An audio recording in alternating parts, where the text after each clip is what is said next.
we thought we'd bring in two members of Congress, both Republicans, and both have significant military experience under their belt. We have Republican Michael Waltz of Florida and Republican Guy Reschenthaler of Pennsylvania. Welcome, gentlemen. Good to see you.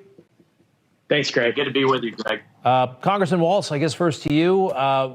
What were the troops doing there for this long? Was it at all necessary to have them on the Hill? Yeah, that's a great question. I've asked the Pentagon repeatedly to show me the threat that required more National Guard troops sitting on our capital than we have in Iraq and Afghanistan combined.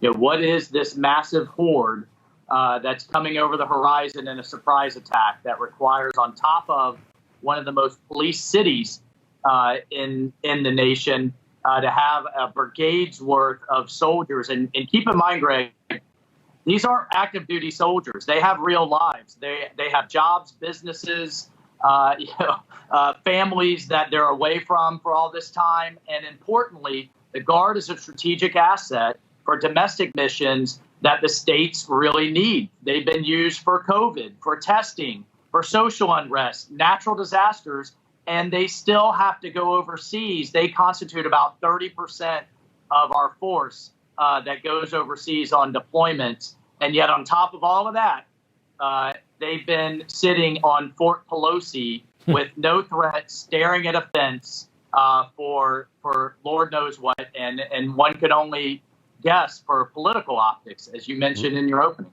So thank you. And Representative Reschenthaler, I mean, what is the message? We need all this security to protect us from those Trump supporters who knows, they may be back to wage another insurrection. Is that what Pelosi and her comrades are thinking? Well, two quick points. Number one, my good friend Mike Waltz is absolutely correct. This is about optics. This is political theater. These troops are in bad conditions. Mike actually bought them lunch on more than one occasion. He should get credit for that. But Nancy Pelosi was using them, pulling them from their daily lives just for theater. These troops could have been used in other places. Additionally, Greg, think about the hypocrisy of this. As soon as there is a perceived threat by House Democrats and Democrats in the Capitol, in comes the troops, up goes the walls. But if you're somebody on a border town, they want to tear down those walls. Or if you're in a neighborhood and you want to have police protection, they want to defund the police. It's nice of them to say that when they have walls around the Capitol and private security guards, but your small town can't have police, or they want to defund those police, and your border town in Texas or along the border can't have a wall. That's the hypocrisy of the Democrat Party right now. Pretty wild. And we saw some pictures. They're sleeping on the floor. Did they get that straightened out? I mean, we saw those reports back when it was still cold out that they were on the floor. The food was crummy, but surely at least they fixed this. I know you brought them lunch there, Congressman Waltz, but they got out of the garage finally, didn't they? Yeah, I mean, thanks for mentioning that. We launched Operation Pizza because their infrastructure wasn't there. These people were just, to house them, to feed them, these people were just yanked out of their businesses and yanked out of their lives with no notice. Yeah. And just dropped into this situation. I'm still a colonel in the National Guard. I got to tell you, every time you got to go to your clients, every time you got to go to your employer and say, I have to leave yet again, it needs to be for a strategically critical and important mission. And we're going to see at the end, if they start having recruiting and retention issues for overuse of the Guard. It just truly is a crying shame. Both of you voted against the commission, forming a 9/11 style commission. At first, hey, I wanted a commission. I want to find out why there wasn't a perimeter. I want to find out what happened to Ashley Babbitt, why that officer opened fire. But then I looked at the legislation and I can understand why you would vote against it. I think I would have. It branded those who were there right off the bat, all domestic terrorists. Keep in mind, these people weren't armed, and a lot of them were allowed to enter the Capitol freely, no resistance whatsoever. Congressman Reschenthaler, what was on your mind when you voted no?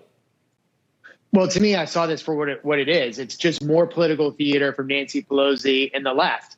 They wanted this report to use to bludgeon us heading into the midterm elections in 2022. It was a way for them to never let this news cycle die. And I'm speaking very bluntly. But this is what the Democrats wanted to do. We don't need a commission. Here's why. We've already appropriated $10 million to the House architect to investigate what security needs updated and to do the updates to House security. Additionally, let's go back to the 9/11 Commission.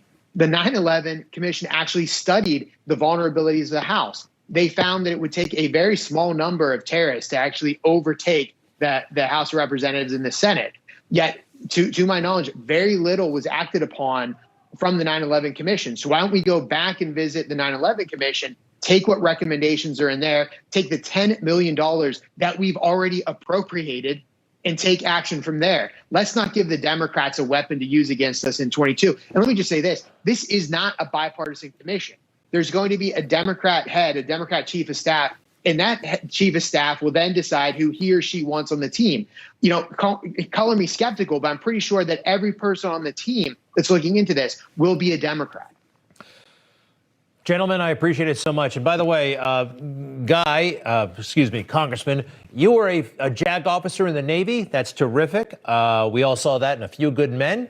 Understand you deployed a couple of times. Tell us about one of your cases that you prosecuted and or defended. Your favorite case? Favorite case, Greg, please just call me Guy. I defended a Navy SEAL who was falsely accused of abusing no other than the butcher of Fallujah. I was able to go back to Iraq, defend that Navy SEAL, cross-examine the butcher of Fallujah, showed that his story was totally fabricated, showed that the Obama administration was playing politics with our Navy SEALs. My client was fully acquitted. Awesome. Awesome. Wow, what a story. And Congressman Waltz, Colonel in the National Guard, your favorite mission, or give us a war story or anything if you don't mind. Yeah, so proud to be the first Green Beret elected to Congress. And it's not my favorite mission, but unfortunately, it's the most notorious. I had to lead the search for Bowe Berghdal, if you remember that traitor. Sure. Wow. And unfortunately, the units around me lost men looking for him. But I'm proud to say that no matter whether you're a traitor, deserter, or an actual POW, we will never leave an American, and we certainly won't allow you to be a propaganda victory for the Taliban. But I was then the first to go on national television and say, when Obama is calling him a hero, say, time out, America, put up your ticker tape parade. This is what he did. He stacked up his weapon. He left his gear behind. He emailed his father denouncing America in this kind of manifesto. And like to say, I also led the charge for accountability to get him booted out of the Army. But unfortunately, he didn't get time in prison. And those men and women who died and were hurt looking for him will never come home. That was wild. That was totally wild. Well, great work, both of you. Congressman Michael Waltz, Congressman Guy Reschenthaler. You want to hear my favorite mission? Next time. Next time. We're out of time, but it doesn't quite compare to what you guys were involved in. Very cool. All right, Semper Fi. All right. Semper Fi, have a great one, and we'll be right back.